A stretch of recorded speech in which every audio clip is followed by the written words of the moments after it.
नमस्कार। आज बात करते हैं झारखंड की। और जब हम झारखंड की बात करते हैं तो सिर्फ खदानों या जंगलों की नहीं, बल्कि वहाँ की खेती की कहानी को समझना बहुत जरूरी है। ये कोई आम कहानी नहीं है। ये कहानी है लाखों लोगों की जिंदगी की, जो हर साल, जी हाँ, हर साल मौसम पर एक बहुत बड़ा दाव लगाती है। तो सबसे पहले जरा इस नंबर पर गौर कीजिए। 80%। जी हाँ, 80%। ये झारखंड की वो आबादी है जिसकी रोजी रोटी, जिसका सब कुछ सीधे सीधे खेती पर निर्भर है। मतलब हर 10 में से 8 लोग। अब आप समझ सकते हैं कि क्यों कहा जाता है कि खेती इस राज्य की रीढ़ की हड्डी है। और यहीं से इस पूरी कहानी का सबसे अहम हिस्सा शुरू होता है। यहाँ की खेती को अक्सर एक नाम दिया जाता है, मॉनसून का जुआ। अब सवाल उठता है, ऐसा क्यों कहते हैं? जवाब बहुत सीधा है, क्योंकि सब कुछ, लिटरली सब कुछ, बस बारिश पर टिका है।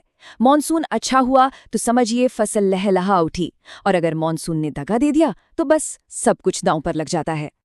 ठीक है, तो अब फसलों की बात करने से पहले ना एक कदम पीछे चलते हैं। ये समझना बहुत जरूरी है कि आखिर वहां की जमीन कैसी है, क्योंकि जमीन का मिजाज ही तो तय करता है कि खेती का रुख क्या होगा। झारखंड में जो खेती होती है ना, उसे हम कहते हैं जीवन निर्वाह कृषि। अब ये भारी भरकम शब्द लग सकता है, पर इसका मतलब बहुत सिंपल है। किसान फसल इसलिए उगाते हैं ताकि उनका और उनके परिवार का पेट भर सके, बस।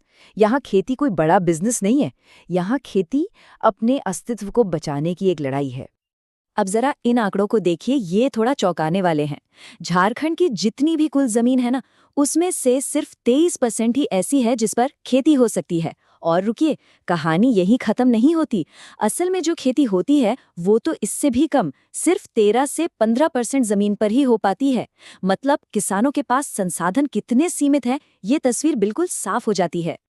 तो चलिए अब इस कहानी में थोड़ा और आगे चलते हैं और देखते हैं कि खेती का ये पूरा सालाना चक्कर आखिर चलता कैसे है।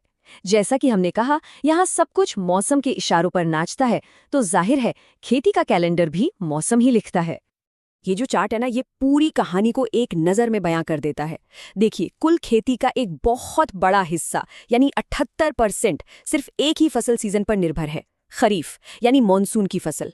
अब इससे अंदाजा लगाया जा सकता है कि एक मौसम पर निर्भरता कितनी ज्यादा है, कितना बड़ा रिस्क है। तो साल का पहिया घूमता कैसे है? देखिए, कहानी शुरू होती है जून जुलाई में, जब खरीफ की बुवाई होती है।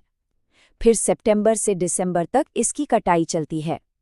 खरीफ के जाते जाते अक्टूबर नवंबर में रबी की फसलें बो दी जाती हैं, जिन्हें मार्च अप्रैल में काटा जाता है। और इन दोनों के बीच जो गर्मी का वक्त होता है, उसमें आती है जायद की फसलें। अच्छा, अब ये जो खरीफ की फसल है ना, इसमें भी दो किरदार हैं। एक है भदई, जो थोड़ी जल्दी तैयार हो जाती है, अगस्त सितंबर में ही कट जाती है। पर इस कहानी का जो असली हीरो है वो है अघनी। यही है मुख्य फसल। ये अकेले ही 70% खेती की जमीन पर राज करती है, और इसमें मुख्य रूप से क्या होता है? धान, जी, चावल। यही है झारखंड की जान। चलिए, अब जरा मिलते हैं इस खेल के असली सुपरस्टार से। मतलब वो कौन सी फसलें हैं जो झारखंड के खेतों में सबसे ज्यादा दिखती हैं, और कौन से जिले हैं जो इनके उत्पादन में चैंपियन हैं। तो लिस्ट में नंबर 1 पर बिना किसी शक के है धान यानी चावल।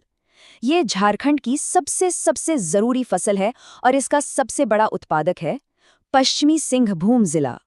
धान के बाद नंबर आता है मक्का का। ये दूसरी सबसे अहम फसल है, और मक्का के मामले में झंडा गाड़ा है पलामू जिले ने। और तीसरे नंबर पर है गेहूं, और मजे की बात यह है कि गेहूं के उत्पादन में भी पलामू ही टॉप पर है। तो आप देख रहे हैं, पलामू का नाम बार बार आ रहा है ना?